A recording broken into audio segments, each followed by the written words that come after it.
Programa Med Saúde, um oferecimento de Arte Farma, tecnologia em manipulação, MHV Cardio, cuidando bem do seu coração.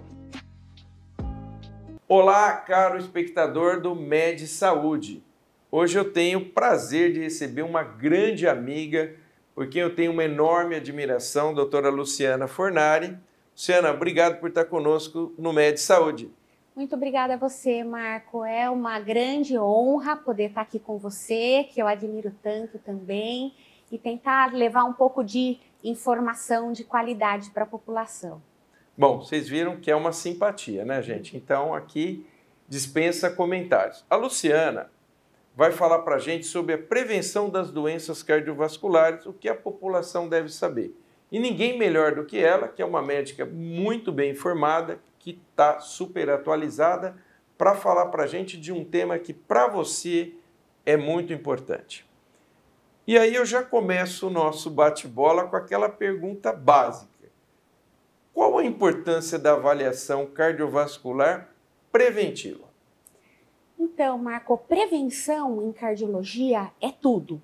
Nós temos muito o que fazer com relação ao tratamento das doenças cardiovasculares, então isso avançou muito, mas avançamos muito na prevenção, em impedir que as doenças cardiovasculares se estabeleçam. Então, muitas doenças cardíacas podem ser detectadas precocemente, serem tratadas, serem prevenidas e evitar um desfecho trágico como um infarto, um acidente vascular cerebral. Tendo em vista que quase metade dos infartos não chegam vivos ao hospital, mostra-se a importância de se prevenir que esse evento ocorra. Não é só a questão do indivíduo ter um evento, é que muitas vezes o primeiro evento já é fatal. É o último. Exato. Vai ser o primeiro e o último. Então, se nós estamos dizendo para vocês que cada 2 infartos, praticamente um não chega com vida, então, quando você ouve dizer que alguém infartou e que agora tem que fazer algum procedimento, ele já está nos outros 50. Exato. Né? Então, é muito sério isso e tem um impacto enorme, né, Luciana? É uma coisa assustadora que, em pleno século XXI, a gente ainda tenha que enfrentar situações desse tipo que poderiam, com medidas simples de prevenção, não chegarmos a essa tragédia, né? As doenças cardiovasculares hoje são a principal causa de morte no mundo, responsável por 1/3 de todas as mortes no Brasil e no mundo. E infarto e acidente vascular cerebral continuam sendo as doenças que mais matam. Te pergunto, e agora então, com esse evento recente que aconteceu da morte desse jogador, né? Eu pergunto, e a avaliação antes de praticar uma atividade esportiva? Porque nós tivemos um caso de um atleta profissional. É muito importante a avaliação cardiológica pré-participação esportiva, principalmente para exercícios moderados e intensos. Existem condições genéticas que podem contraindicar a realização de atividade física. Você pode ter alguma condição, uma obstrução de uma artéria do coração que pode levar a um infarto, que se você detectar antes, você pode prevenir. Então, com uma anamnese, uma história clínica, um exame físico, muitas vezes um eletrocardiograma já faz uma diferença absurda.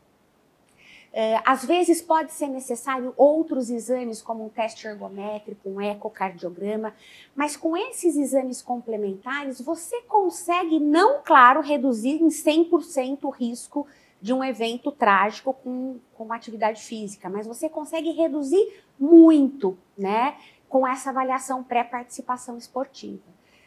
E mesmo assim, infelizmente, como no caso desse jogador de futebol uruguaio agora que veio a falecer, mesmo com avaliações muito intensas, podem ter algumas arritmias, algumas predisposições genéticas que a gente pode não conseguir pegar. Sim. E culminar com um evento trágico como o que aconteceu.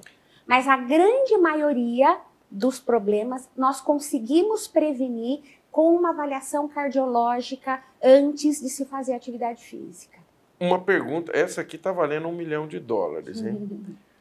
Quais são os fatores de risco para as doenças cardiovasculares? E existem novos fatores? Tem alguns que são bem conhecidos, como a hipertensão arterial, o fato da pessoa ter pressão alta, que é uma coisa às vezes muito silenciosa. O diabetes, ter níveis de glicemia aumentados, isso aumenta muito o risco de doenças cardiovasculares.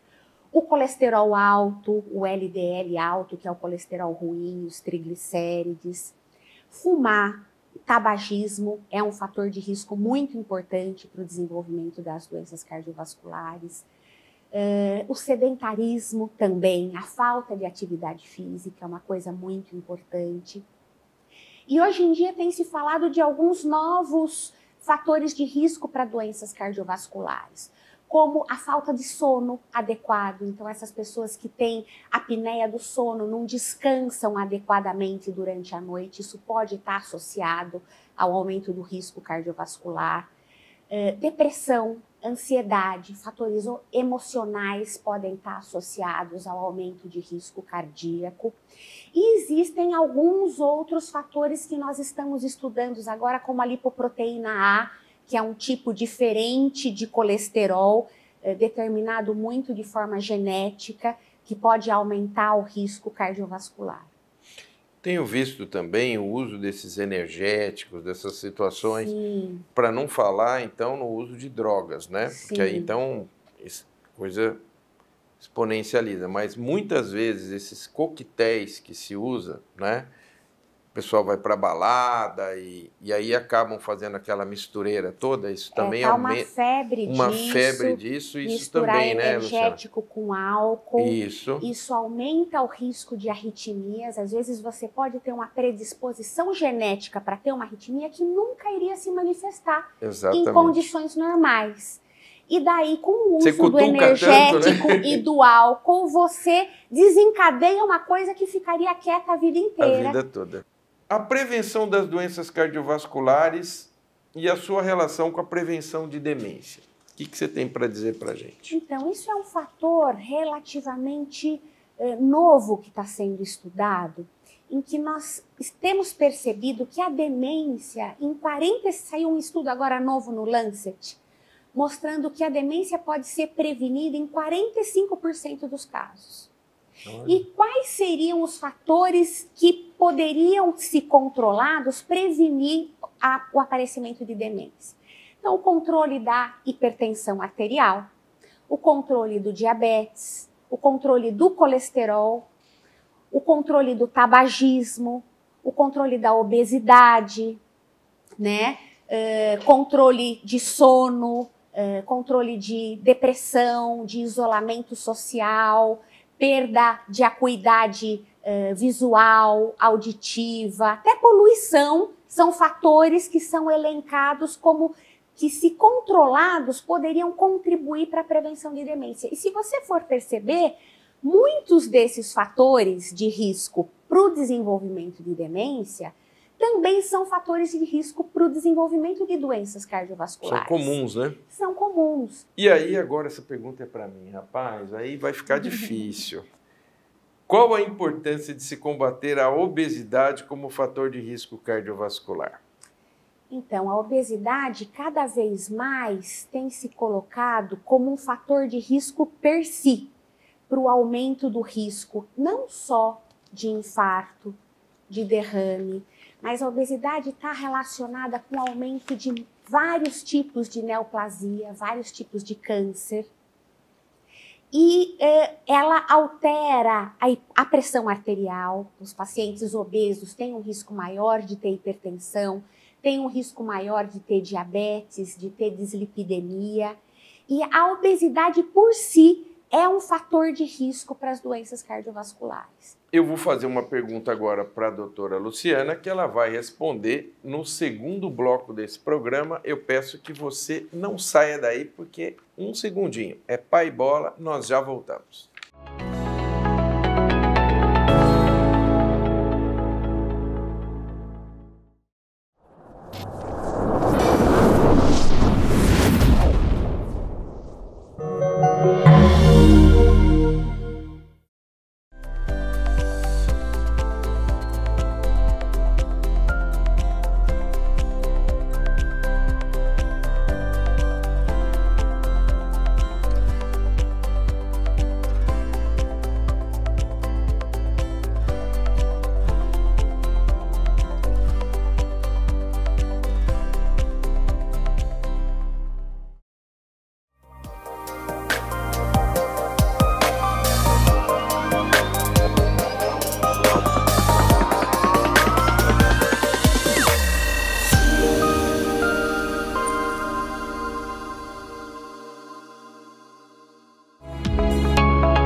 Estamos de volta com a doutora Luciana Fornari, médica cardiologista, que está falando para a gente sobre prevenção de doenças cardiovasculares, o que você deve saber.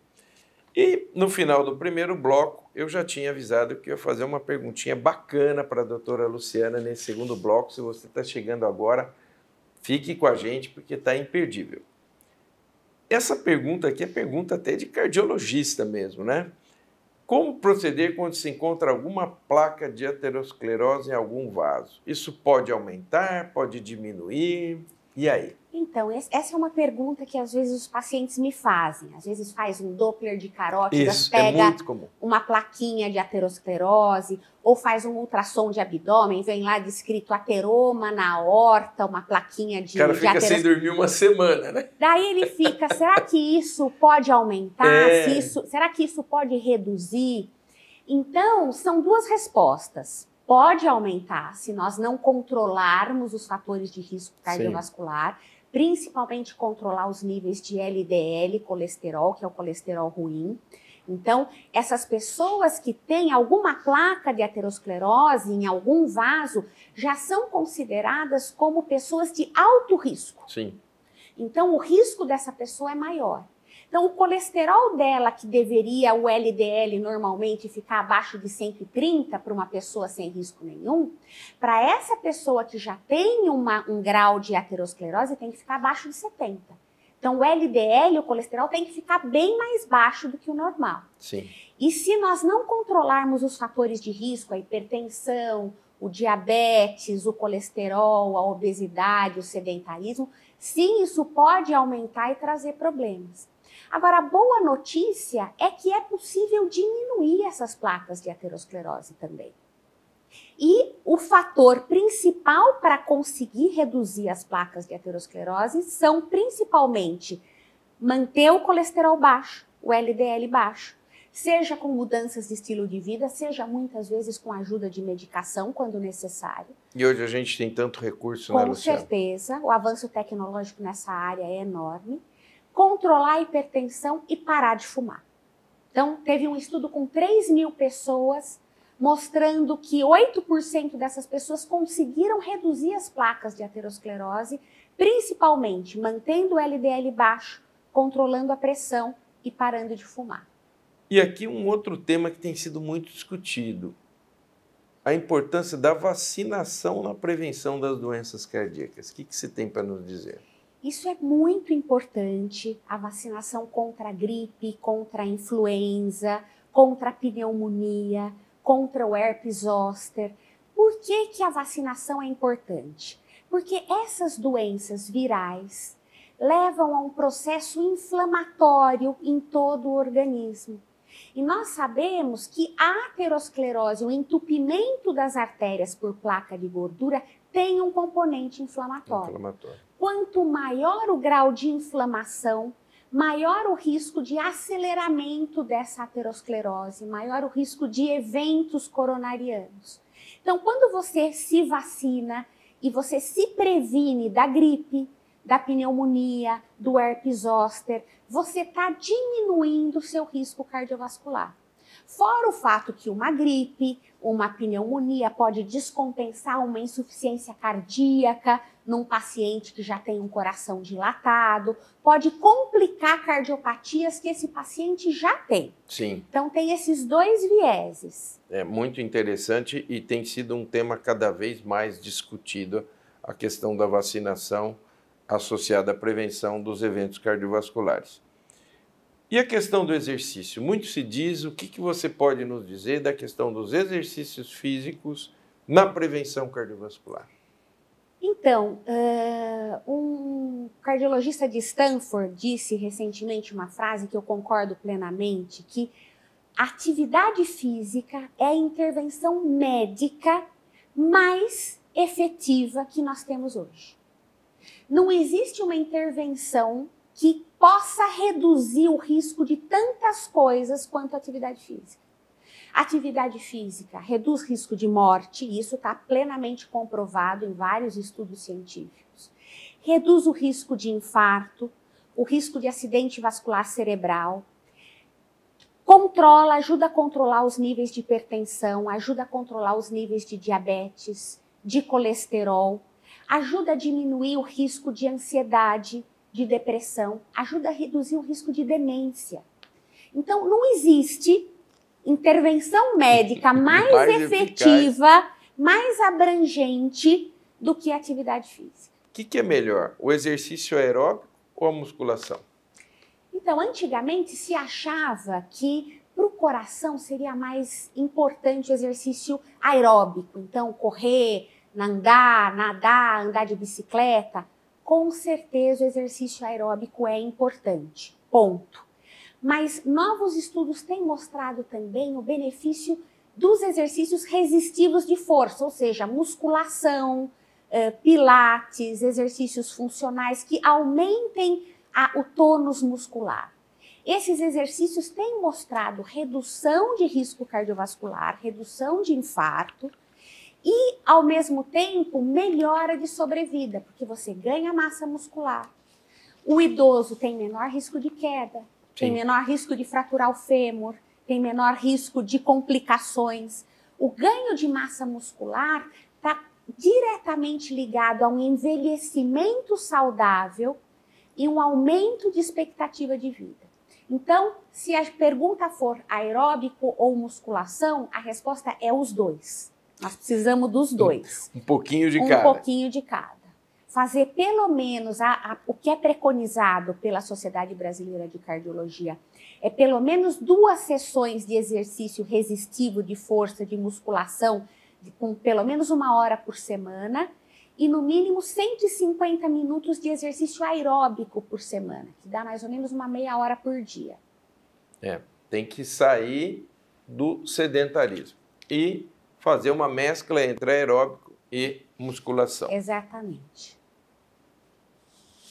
E aí, qual é o tempo mínimo de exercício para você dizer, olha, esse cara não é mais sedentário? Então, o mínimo preconizado pela Sociedade Brasileira de Cardiologia e as sociedades americanas é, no mínimo, meia hora de atividade aeróbica por dia, que comportem pelo menos 150 minutos por semana. E da musculação? Da musculação, pelo menos 1 hora por semana. Então, pelo menos 2... Você vê que é bem mais aeróbico do que a musculação. Sim, a musculação... A musculação seria para só um tempero ali, né? Exato. Não há necessidade ter um fortalecimento muscular, tá. Não precisa ser todo dia, mas o exercício aeróbico ter mais continuidade. Meia hora todo dia ou 1 hora 3 vezes por semana. Mas fazer algum exercício aeróbico, eu brinco com os meus pacientes, que não é para passear, né? Não é aquela caminhada... Olha, é para aumentar. Claro que cada passo conta. Sim. Cada vez mais estudos têm mostrado que um pouco é melhor do que nada. Claro. Então, o pouquinho que você conseguir fazer já é benéfico para o seu coração. Mas quanto mais você fizer, melhor. E com uma frequência cardíaca, com uma intensidade maior, melhor. Tem que pôr a máquina para trabalhar, não dá para ficar só passeando, né? É isso aí. E tem muita publicação, né? Em diferentes meios de comunicação, internet e tal, a respeito do colesterol baixo. O que você tem a dizer? Porque isso é uma dúvida frequente, né? É uma dúvida frequente no consultório, os pacientes vêm preocupados. O meu colesterol está muito baixo, será que isso não tem risco? Né? Eu ouvi dizer na live do fulano de tal que isso aumenta risco de demência, que eu preciso do colesterol para produzir os meus hormônios. Realmente o colesterol é necessário na nossa vida, mas em níveis baixos. Ele é suficiente. Não há nenhum estudo na medicina que mostre que os níveis de colesterol baixo estão associados a algum tipo de risco. Pelo contrário, todos os estudos mostram que existe uma curva descendente. Quanto menor o nível de colesterol, menor o risco de LDL colesterol, que é o colesterol ruim, menor o risco de morte, de infarto, de acidente vascular cerebral. Então, essa história de que o colesterol baixo tem algum risco não é verdade. Sabe que isso é uma dúvida que existe. Tem paciente que pergunta assim, doutor, não está muito baixo? Eu falo, olha, antes muito baixo do que muito alto. Com certeza. E realmente algumas pessoas prestam uma enorme desinformação espalhando essas coisas, né? Porque acabam muitas vezes dando uma informação que não tem nenhuma sustentação científica, gerando dúvidas e às vezes fazendo com que pacientes que estavam tomando os medicamentos deixem de tomá-lo, né? Sim.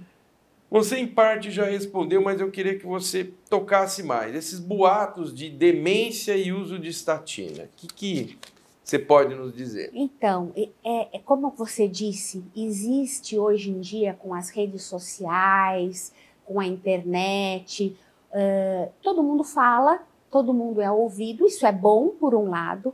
Por outro lado, é ruim porque a gente muitas vezes não filtra a informação. Então, existem muitos boatos, por exemplo, de que estatina, que são as medicações usadas para baixar o colesterol, poderiam aumentar o risco de demência. Não existe nenhum estudo científico sério que mostre essa associação. As estatinas, as medicações para baixar o colesterol, são uma das medicações mais estudadas no mundo. Tem mais de 200, centenas de estudos científicos com milhares de pessoas assegurando a segurança dessas medicações. E não existe nenhum estudo sério que mostre realmente a associação de estatina com demência. Isso não procede de jeito nenhum.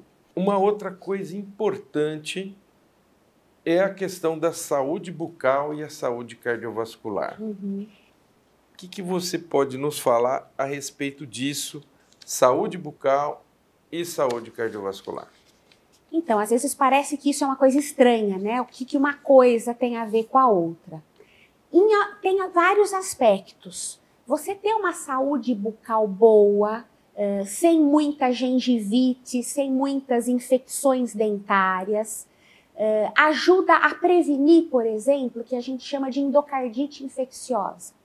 Bactérias da boca, quando você podem penetrar na corrente sanguínea, circular no organismo, e um dos lugares que elas preferem se assentar é numa válvula do coração e causar uma infecção de uma válvula do coração, o que é chamado de endocardite infecciosa, que pode ser uma doença extremamente séria, pode destruir a válvula, pode necessitar de troca dessa válvula. Então, isso é uma coisa importante. E um outro fator importante é que se você tem uma saúde bucal ruim, com muita inflamação, muitas infecções, como a gente disse, gera um processo inflamatório global do seu organismo. E isso aumenta o risco de aterosclerose, de entupimento das artérias por placa de gordura, aumenta o risco de infarto, aumenta o risco de derrame. E tem estudos científicos já mostrando que se você não dorme à noite sem escovar o dente, isso é um fator que já aumenta o seu risco cardiovascular. Então, a saúde bucal está completamente intimamente ligada à saúde do coração, embrenhada, né? Com a saúde do coração. Impressionante, né? Como as coisas estão ligadas. Sim. Estamos no fim do primeiro programa com a doutora Luciana, mas claro que eu não vou deixá-la embora sem a gente gravar o segundo programa. Eu te convido a continuar conosco, porque a doutora Luciana estará aqui no segundo programa falando sobre prevenção das doenças cardiovasculares. Eu espero você para o segundo programa. É isso aí. Canal 25 ou 525 NET, o seu encontro semanal com a saúde no Med Saúde. Programa Med Saúde, um oferecimento de Arte Farma, tecnologia em manipulação, MHV Cardio, cuidando bem do seu coração.